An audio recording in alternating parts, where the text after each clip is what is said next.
नमस्ते दोस्तों, स्वागत है हमारे चैनल पर। दोस्तों आज हम बात करेंगे iQX कॉन्सेप्ट फ़ोन की, जिसके फीचर्स अगर भविष्य में सच होते हैं तो ये स्मार्टफोन टेक्नोलॉजी की दुनिया में एक तेल का मचा। इस कॉन्सेप्ट फ़ोन में बताया जा रहा है 7 इंच का 2K 240 Hz LTPO 6.0 display, Snapdragon 8 Gen 10 pro processor, iQ का self development gaming chip iQX और सबसे बड़ा हाईलाइट 15,000 mAh बैटरी, 15,000 mAh की बैटरी। दोस्तों इतना ही नहीं, कैमरा सेटअप में 200 MP का main camera, 200 MP Samsung periscope telephoto lens भी बताया जा रहा है। तो क्या ये फ़ोन आने वाले समय में गेमिंग और कैमरा का किंग बन सकता है? तो चलिए जानते ही इस iQX कॉन्सेप्ट फ़ोन के बारे में पूरी जानकारी।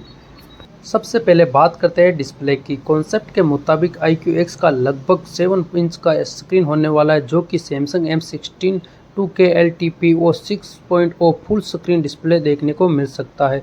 इस स्क्रीन की सबसे बड़ी खासियत है इसके अंदर में 240 Hz यानी 240 Hz रिफ्रेश रेट देखने को मिलने वाला है। 240 Hz रिफ्रेश रेट का मतलब है कि स्क्रीन एनिमेशन, स्क्रॉलिंग और गेमिंग काफ़ी ज़्यादा स्मूथ होने वाला है। और क्योंकि इसमें LTPO टेक्नोलॉजी बताई गई है, इसलिए आप जरूरत के हिसाब से रिफ्रेश रेट को बदलकर बैटरी एफिशिएंसी बेहतर करने की कोशिश की जा सकती है। कॉन्सेप्ट में hole less full screen display का भी दावा किया गया। अगर भविष्य में ऐसी टेक्नोलॉजी वास्तव में कमर्शियली स्मार्टफोन में आती है तो स्क्रीन फ्रंट लुक काफ़ी फैंटास्टिक हो सकता है।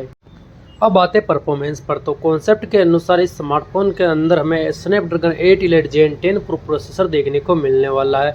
ध्यान रहे ये नाम और स्पेसिफिकेशन फिलहाल कॉन्सेप्ट और लीक के अनुसार पर दिया गया है, इसलिए अभी तक कोई कंफर्म नहीं हुआ कि इसके अंदर हमें क्या देखने को मिलने वाला है। इसके साथ ही self development gaming chipset QX भी बताया गया है। iQ पहले से ही गेमिंग फोकस स्मार्टफोन के लिए परफॉर्मेंस और गेमिंग ऑप्टिमाइजेशन पर काफ़ी ध्यान देता है। अगर भविष्य में ऐसा डेडिकेटेड गेमिंग चिप आता है तो इसका इस्तेमाल gaming graphics processing, frame stabilisation और गेमिंग ऑप्टिमाइजेशन कार्यों के लिए किया जाएगा। मतलब ये फ़ोन कॉन्सेप्ट के हिसाब से सिर्फ फ्लैगशिप नहीं बल्कि हाई परफॉर्मेंस गेमिंग स्मार्टफोन बनने की दिशा में तैयार किया गया। अब बात करते हैं उस फीचर्स की जिसने सबसे ज़्यादा अट्रैक्शन खींचा है। वो इस स्मार्टफोन का 15,000 mAh का solid state blue ocean battery.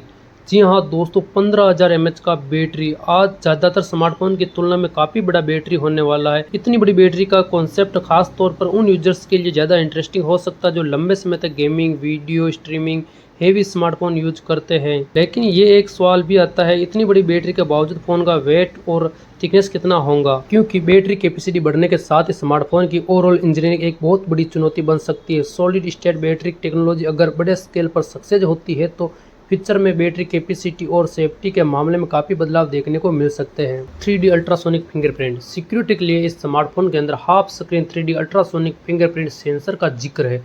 अगर ये टेक्नोलॉजी वास्तव में हाफ स्क्रीन एरिया में फिंगरप्रिंट रिकग्निशन की सुविधा देती है तो यूजर्स को एक छोटे फ्लैगशिप फिंगरप्रिंट जोन पर फिंगर रखने की जरूरत कम हो सकती है।